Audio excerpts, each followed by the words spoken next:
Hello everybody, Lokimagics, another day, another video, but in this video today, yes, it's going to be a Duchess review, but I wanted to try a different format, so please watch the whole video and give me some critical feedback. I will really appreciate it. But with that being said, let's just jump right into the video.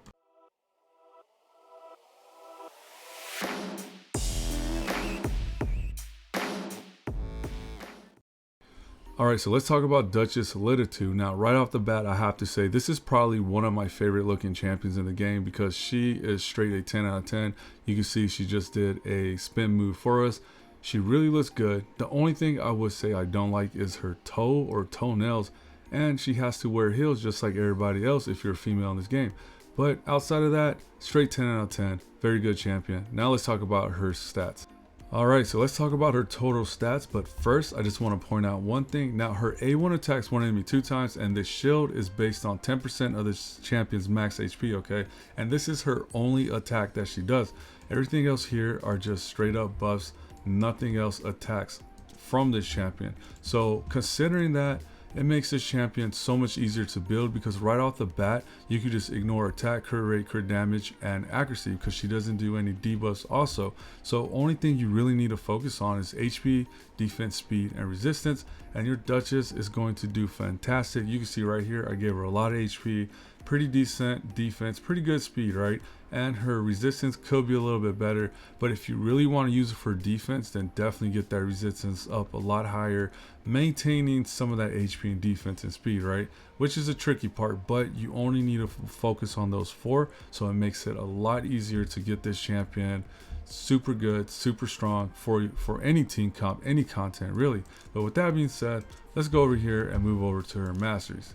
When it comes to this champion, I feel like the mastery section is probably going to be the hardest because there's so many different ways you could build her. Now, me personally, I don't look at this champion as a clan boss type of champion. I know she has that amazing AoE passive, right? But for some reason, I just don't think she was designed to be a clan boss champion. So I didn't go down the offensive tree. But if you do, then you absolutely need to make your way to War Master because that's the only way you're going to get any damage out of her when it comes to clan boss. And then maybe when Duke Tower comes out, they might be some bosses or whatever, right? But for now, I really think just going down the defense and support tree is probably your best bet, and you definitely want to take advantage of everything down here because of all the heals that she can do with her continuous heal, with her shields, and then you definitely want to get lasting gifts. This definitely helps out with her artifact sets, and then this right here, I feel like rapid response, since she does so many buffs, this is going to increase her turn meter more, right? So she's going to go super fast. Defensive tree just kind of, mitigate some damage, and right here also turns the turn meter when your allies get hit with a critical hit, right? So I feel like this is a safe build for her overall type of champion she is, right? She's going to be really good in PvE arena, going against really tough enemies. So I feel like this is the safer way to go. But if you want to use her as a damage dealer, then definitely offensive tree. But that is up to you. But regardless, that's the quick breakdown of my Duchess and how I got to build out and her total stats. Oh, I didn't talk about this, right? I am so sorry. I almost forgot her artifact sets. I definitely wanted to go with Immortal, so this way I give her more HP and Steward gear because minus 30% damage taken from enemy AoE plus her passive, that's a lot. That is a lot, right? And I am proud of this ring, and I am also very proud of this banner. But anyways, that is her completely unraveled, I guess. This is my Duchess Lilitu. This is how I built her out and my thought process behind it. All that being said, now let's take her on the field and see what she can actually do. Alright, so what does Duchess actually do? Now, in short, I would say she's kind of like a guardian angel because she really helps your squishier champion survive. Right here, we have 2 cold hearts and a Dracomorph, and if you ever play these 2 champions, they are pretty squishy and they go down a lot. But because we have Duchess Lilitu here, which is really, like, honestly, the more I think about her kit, the more impressed I get because she has a total package, right? She is well designed and her concept is beautiful. You can see right here, she just did her A2. She put increased defense, block debuffs, and a veil, which makes it to where your squishy champions aren't even targeted. So you could just go through content, and if they do an AoE attack, she has damage mitigation there on her passive. So she has the total package to keep your squishier champions alive, and her A1, when she attacks somebody, gives that extra shield to the weaker champion, right? So she pretty much has all the bases covered. And if somehow you go down, she has that A3 that's going to be able to bring you right back up with continuous heal and a veil. So overall, this champion seriously does a lot for you. Now, she might not do a lot of damage herself, but that is fine, because since she is protecting you, you could build your squisher attack type champions with more offensive gear, I guess, to do more damage and not really worry about it, because you got Duchess Lilitu here that pretty much has your back, right? So overall, Guardian Angel type of champion. You can see, like we said, she really doesn't do a lot of damage, but she pushed through the squisher champions without them ever going down. And if you don't believe me, let's check out another champion in her shoe and see how he does. Alright, so we got Balthazar right here helping me prove a point. Now, this is a great champion also, but he's a little bit different from Duchess. Now, Duchess' primary goal is to keep people alive, right? Balthazar is more like a support healer, DPSer type champion, so he's great in that aspect.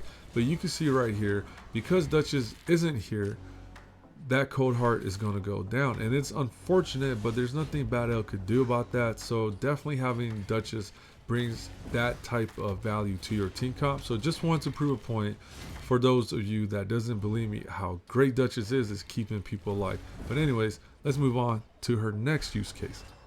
Of course, she's going to be very good in the arena. Look at this, man. Duchess straight up is the boss. I mean, these guys have no chance, right? Look, boom boom, pop how. Duchess is good for arena, trust me.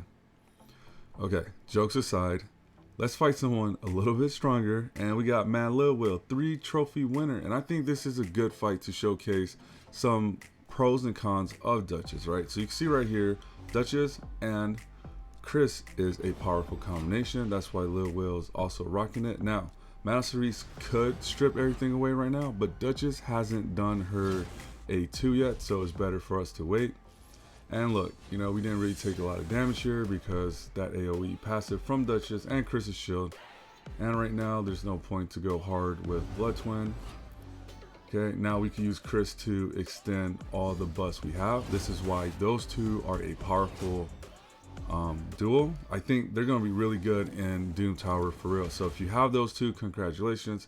Now right here, Madam stripped, right? Now you see that Duchess had a lot of resistance, which that's why I was saying if you want to use her in a defensive capacity like how Lil Will is, definitely give Duchess more resistance, because it makes this fight much longer and super annoying, right? So that's definitely a good reason to put Duchess in high resistance gear. And also another thing here to note is that usually though, the way most people have their Duchess built like mine, my resistance is low, right? So Madame Cerise is a hard counter to Duchess unless you have high resistance, so just keep that in mind. But regardless, this is Lil Will's probably defensive team. I'm not sure if this is like his true defensive team, but you can see this fight does drag out, but there's really no threat here at this point. I mean, you know, Candy Fran's dead. There's really nothing else that this team could do to us. We still have our offensive capabilities. We have a lot of defensive capabilities. It's just now trying to go through Duchess's buffs and I guess her survivability that she brings to her team composition, right? And at this point, I'm just going to fast forward to the end because, you know, you guys don't want to watch the same thing over and over. So let's just do that.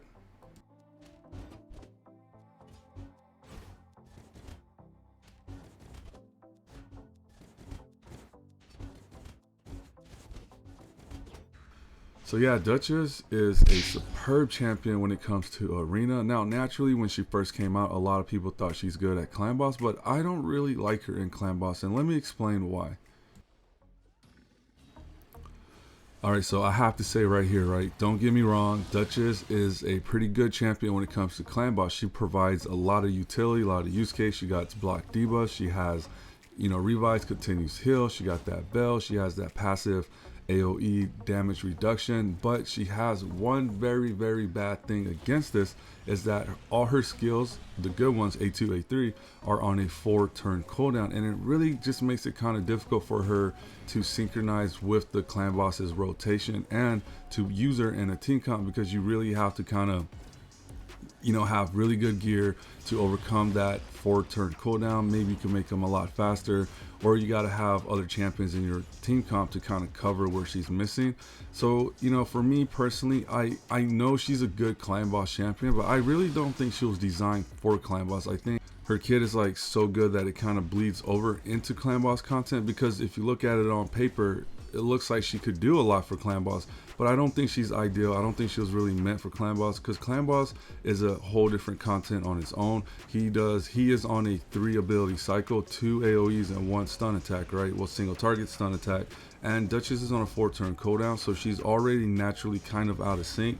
And by the time you get around that by using different team comps, better gear that's faster, you could do a lot to actually get around this.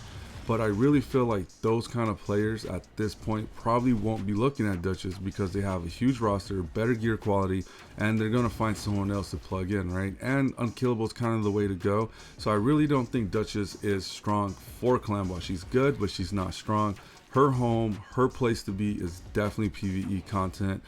Doom Tower, I'm hoping she's going to be very good. I think that is why they did look at nerfing her. I can't remember if they did nerf her or not. I don't remember, but they were definitely talking about it, and I'm pretty sure it's because of Doom Tower. And also when it comes to arena, super boss, man, offensively, defensively, man, Duchess got you covered. So pretty much I think that's her home. PvE and arena. Clan boss, yeah, use her. If this is all you got, definitely use her, but I don't think this is her natural content, right? So that's just my thought when it comes to clan boss content. Oh yeah, and I can't believe I almost forgot this too. It just popped in my head. There's another really cool thing about Duchess. Let's go check that out. So surprisingly, this champion is super easy to book. I'm very impressed. This champion is awesome, and they made the booking requirements very low. Her passive doesn't require any books. Her A3 has 2 books, her A2 has 1, and then her A1 has about 5 books, right? So what is that, like a total of 8 books, which is very low, I think, when it comes to a legendary champion this good. And if you're really low on books, if you get lucky, you could kind of ignore her A1 and maybe just go for her A2 and her A3, right? So let's try that. Let's try 3 books real quick and see how lucky we get. All right, so we got cooldown. Oh wow, did we get it? Sweet, boom. See, 3 books and we're done. You don't even have to put any more books in this champion. Now if you want that extra damage and shield, of course you can, but I really think, Duchess isn't a damage dealer, and her A1 shield is good, but it's not gonna make or break you most of the time, right? So I think this is good, man. So look, 3 books and this champion is good to go. So I really wanted to point that out. And yeah, I really love this champion, and I think I'm going to end the video here because there's really nothing else to talk about. So you guys tell me, do you love your Duchess? Are you using her? Did you learn something new? I don't know. Or maybe I missed a quality of something about Duchess that I should definitely know about. So if that's true, let me know, because hey, the more we know, the better we could be, right? So thank you for sticking around, and hopefully you guys enjoyed this slightly different format. I'm just trying to tweak it out and make it more entertaining for you. So that's the overall goal. Just content for you guys to learn something, get some information, and have a good time watching it. So yeah, with that being said, it is Friday. The weekend is here, so you guys enjoy that, and I'll catch you on the next video soon.